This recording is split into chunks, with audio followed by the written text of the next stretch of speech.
Schools are between a rock and a hard place, and the increasing need to balance funds from the government and school expenditure is a driving force. This is a story we are keeping our eyes and ears on for you. We will be speaking to education stakeholders this morning. Also on the show, degrees for seats. We have an expert view on the same. Professor Humphrey Obora will be speaking to us as well. Also, the killer crocodiles of Baringo, a feature that ran here on KTN News just yesterday. We have a response from the Kenya Wildlife Service. Stay tuned for that and much more. Good morning. Welcome to News Center. My name is Jesse Rogers, of course, sitting in for Brenda Zeda Radido. We'll definitely take a look at this matters and more, but of key focus is the latest developments within the education sector. This close to the reopening of schools, especially with the Form 1 set to join around July, towards the end of this particular month. We'll definitely get to focus more on this new trick which the school principals are using to get more cash from parents against the recommendations of the Ministry of Education. Now, in respect to that, I'd like to have a conversation via way of phone with Nicholas Mayo, who's the chair of the National Parents Association, on this issue that will definitely affect many households. Nicholas Mayo, very good morning to you and many thanks for making time for News Center. Let's begin with your quick reaction as news of parents paying between 5,000 to 35,000 in development fee. What's your quick reaction to this? Thank you so much for having me News Center. Actually, it is quite great that we have this consultation right now before we open on 26th of July for our first term 2021. This extra levies has been a thorn in the flesh on actually year in, year out on parents. It is a clear fees guideline, for all the categories of schools, be it national, extra county or district schools. We have a very clear fees guideline passed by the Ministry of Education. And this is the fees guideline that we have, even as a parents' body. And we are requesting all the parents that they should not pay a shilling more than what is required in the fees guideline. But what's happening right now, because we have evidence, you remember when the CS said send children home. Yes, we agreed that if they are sent home on the fees guideline, we don't have any problem because that's the obligation as parents, and we will pay. But children were sent home on extra levies. And these extra levies actually have been camouflaged, as you're saying it. They are called motivational money, they are called activity fee, they are called exam fee, they also buy a whole rim at the cost of 1,500 each. And what you've just said, development fee. And all these things are called extra levies. In capitation, for example, development fee is called infrastructure money. The capitation from government gives us 22,554. And in that money, we have 5,000 for infrastructure. And parents can also have their own project. And this project, they can arrange on their own and have a project in any school they have their children in. So it is actually against the fees guideline to ask parents or our children to be sent home on extra levy, and we are totally against as a parent body. Thank you. Well, that's well noted, but from the head teacher's point of view, they mentioned that they are overstretched in terms of funding, that with little money, that's what they have to improve infrastructure. And they've also noted that there's barely any money set aside for the repair and maintenance funds. Well, what's your reply to this? Because they argue that in the report, in the 2019 report, funding for up to 5 items under repairs and maintenance are not encompassed. I don't think that is true. Because if this money were audited, you will find out that most of the monies that we give to schools are not audited. For example, capitation money. And we have evidence. Like when we had the discussion of extra levies, sometimes 2 to 3 weeks ago, I asked parents to send us evidence if they have. And we had so many evidence, more than 5,000 evidence. One of them is parents asked by a national school to pay 6,000 as motivational money. Imagine 6,000, the number of students in that school was 1,600. That is almost 9.6 million. And motivation money was supposed to be used by motivating our children in school. But during the corona times, our children were at home for 10 months. Where did this money went to? 9.6 million in a national. That's just one national school. Another national school, during the third term, they made an addition of 20,000. We usually pay 50% first term, 30% second term, and 20% third term. That is a total of 54,000. But one of the national schools made an addition by a newsletter, by an SMS, and we have all those evidence, to our parents, asking them to pay another 20,000. Instead of 10,000 third term, those parents were paying 30,000. And 30,000 actually always belongs to first term, which is 50% of the total money. That is almost 27,000 or 54,000 shillings that we are supposed to pay to all the national schools. So this money are not audited.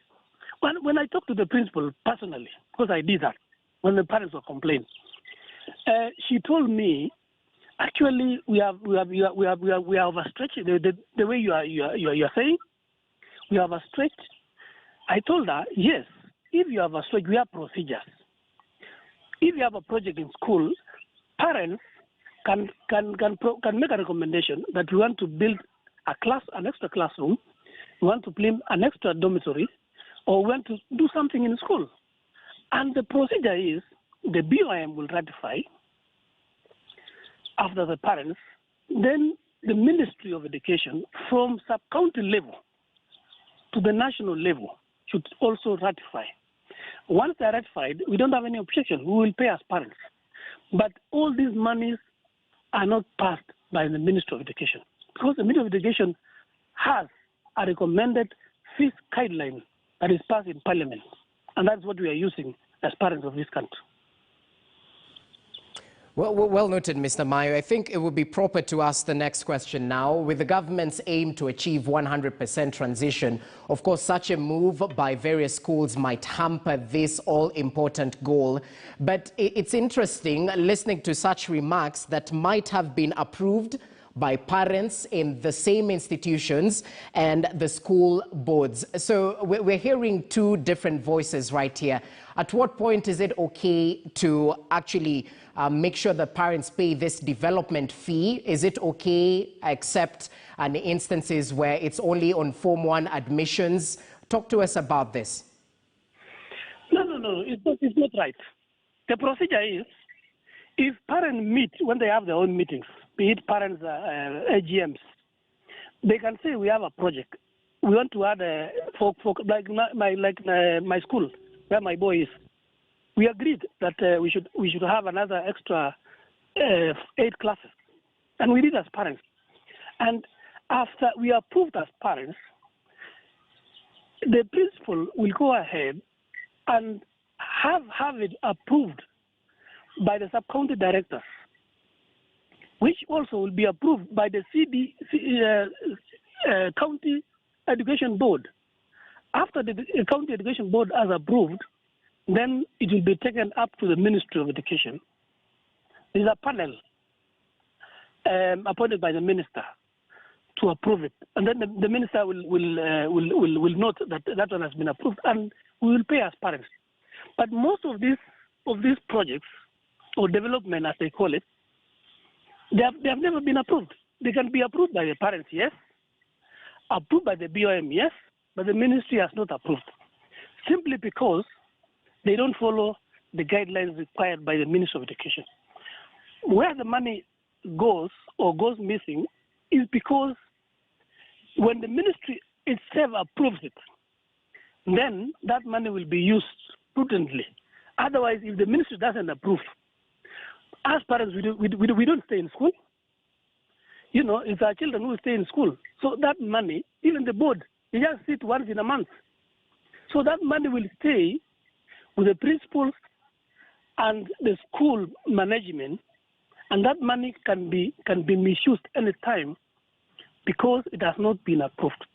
And auditors always audit money that has been approved by the ministry. They don't audit money that has not been approved by the ministry. That is the challenge now we have. So as parents, I always call them and I tell them, don't pay money that has not been approved by the ministry because it will not be audited. That money will be subject to misuse. And we have evidence. We have evidence. I gave you an evidence of 6,000 per child in a school of 1,600 students. It came up to a whopping 9.6 million. Motivation money is to motivate the teachers, to motivate the learners. But this money was not used. Where did it go? The auditors didn't audit that money because they have not been approved by the ministry. So that is where the challenge is. We don't object any money that has been approved by the ministry because we know the money will be used prudently or wisely. These are gimmicks used by some institutions or some schools. So I really sympathize with parents because we pay money because we love our children, but then that money doesn't go to the place that is required. It goes to people's pockets. This is Kenya.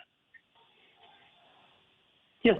Okay, that's well noted, Nicholas Mayo. So in retrospect, what you're mentioning is no additional levies should be paid by parents or charged on parents because they have been outlawed. And if such a move should be taken, it should be with the clear guidance of the Ministry of Education. But this is actually the best outcome because right now parents are in a situation where they're trying to secure schools for their Form 1s who are supposed to join, and head teachers are putting this as a requirement according to the papers. So according to the Ministry of Education, they've told parents not to pay. You as the teacher, as the Parents Association, are also telling parents not to pay. So as a parent, how exactly do I secure a slot for my young one? And the school is actually putting this as a requirement. What say you about this? We don't pay any money for our children to be admitted in school. As per the Kenyan Constitution, Section 47 and 43, education in Kenya is free and compulsory. And our children who are in day school are actually covered, their monies are covered by the government. We only do our obligation by feeding our children in school. The lunch program of all the day scholars is a private arrangement between the service provider and the parents. The school doesn't come in here. So if our children go to day school, it's totally free, as the Constitution says. So for any admission, I'm surprised to hear this, that it's a requirement for parents to pay something when they're admitting their children. No, they're not supposed to pay anything in admission. When you're admitting a child, after your child has been called to a school, just take your child to that school and we don't have any fee called admission fee. We don't have any admission fee because it's not stipulated there in the basic education act. So what I will say and urge my parents as their leader or as their spokesman is we should strictly adhere to the guideline provided by the Ministry of Education. We have the copies. The principals also have their copies. These are just gimmicks they are using to because parents love their children and they want that particular child to go to a certain school they want. They take advantage of that situation and ask for extra monies which are not required. And this money, yes, a parent can pay. Unfortunately, that money doesn't go to the stipulated place because the money is not audited. So I would not risk, as a leader, to ask parents to pay extra levies that are not audited. this money cannot be audited. And once the money is not audited, even though they have been approved by the parents or by the BOMs, but not approved by the ministry sends auditors to audit monies in schools. That means that file of that money will not be audited. And it is subject to misuse.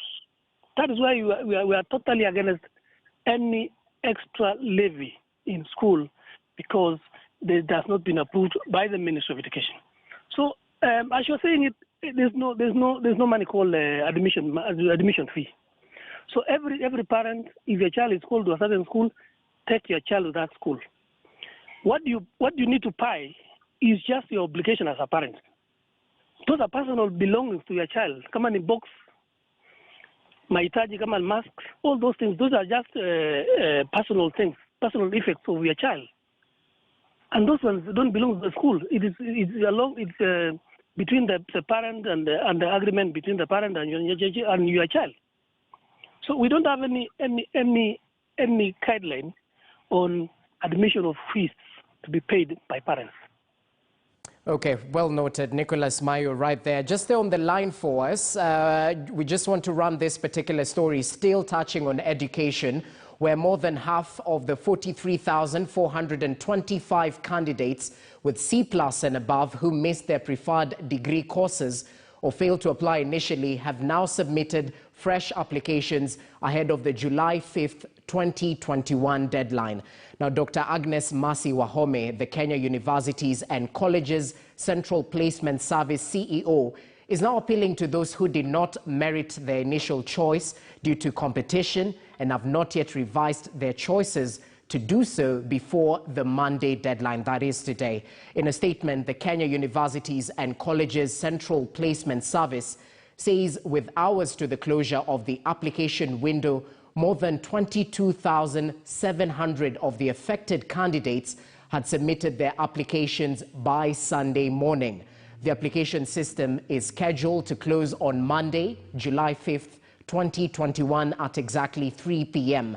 In the 2020 KCSE examination, 142,000 approximately students obtained the minimum university entry grade of C+ and above, hence qualified for government sponsorship to university. On May 24th, 2021, KUCCPS opened its system for application and the first revision of the choices submitted earlier in school. At the end of the first revision on June 11th, 2021, out of the 142,540 candidates who qualified for degree courses, an approximate 92.5%, that's roughly 131,000 of them, had applied for their preferred courses in universities and TVET colleges. However, 43,425 applied but missed their degree choices or did not submit their applications at all. The online application system was reopened on June 22nd to give them another chance, and by today morning, more than 22,700 of them had logged into the system and submitted alternative choices or applied for the very first time. So that's the latest in terms of placement, in terms of your choices. So today is the deadline by 3 p.m. Make sure, in case you fall into that category, you do the necessary in order to secure your place in terms of education. Nicholas Mayo is still on the line with us. Thank you for holding. So you've definitely given us the parents' point of view. Parents should not yield to any of the development fee or any such terms in terms of additional fee. But what of these institutions where the parents are taking their young ones to? We're talking of institutions that will be grappling under the 100% transition rule, and this might definitely put a strain in terms of the infrastructure in these learning institutions. So for principals to argue that the amount of money they're getting from the government is not enough in terms of development agenda, hence the need to add this development levy. What say you? What word of advice would you give the principals who are speaking from this point of view, that the schools are not well placed to deal with the influx in the number of students we will be expecting due to the 100% transition? Yeah, thank you so much, because that's a very good topic. Because actually we have so many children in a particular school. Because when I talk to every principal, they are talking about congestion in every school. They don't have a dorm. They don't have an extra class. You know what I would say is, this is actually true, as the teachers are saying, and we are not against building any extra class or building any extra dorm, provided we follow the right procedures. Our fear is we don't want to pay money that will not go a long way in assisting our children. We don't want to pay money that will not go to the prescribed project. What we normally do, I was in St. Patrick's the other day, and it's a national school. And when we were discussing with the principal, he gave me a file of a parent's project. And actually the parents' project was an extra dorm. And parents were paying. Those who are willing to pay can pay. Those who cannot afford to pay, they were not forced to. And you know, and they were doing very well. Because what I'm telling the principal is, our fear as parents is paying money that will not go a long way in assisting our children. Because these are our children, yes. And we want to pay money that will go a long way in assisting them. And if it's not assisting them, why should we pay? So for it to be real and acceptable, we want money that will be audited. And money that will be audited is money that has been approved by the Ministry of Education. And they know the principals are working. They are employed by TSEBS, but they are working under the guidelines of the Ministry of Education. Why should they ask for approval from the ministry? Why should they fear to seek for approval in the Ministry of Education? I think it's a high time we should sit down with the principals and agree as parents and principals, because both of us, parents and teachers, assist our children. And the agreement or the memorandum we will do is that if there is any challenge in approving all these projects, we will agree as parents, because this money, this project will assist our children and to lessen, it will improve the 100% transition, and will not have any congestion in schools. Because we wouldn't like our children sharing beds, for example, or many of them being in one class. So what I will urge the principal is, if you have any difficulty, please call us on the table. We have CASHIA, we have CUPET, and we have our body as Parents Association. Why can't we discuss all this between us openly and write a memorandum and take to the ministry? Then the ministry can do something, because we are all stakeholders, and we have been doing this all along. Why is it that when it comes to school fees, you do it alone? Why? Okay, well noted. Yeah. Well noted, Nicholas Mayo, right there, the chair of the National Parents Association, raising his reservations, his concerns with that particular move by principals of secondary schools to add a development fee of roughly between 5,000 to 35,000 Kenya shillings, and asking parents to pay for them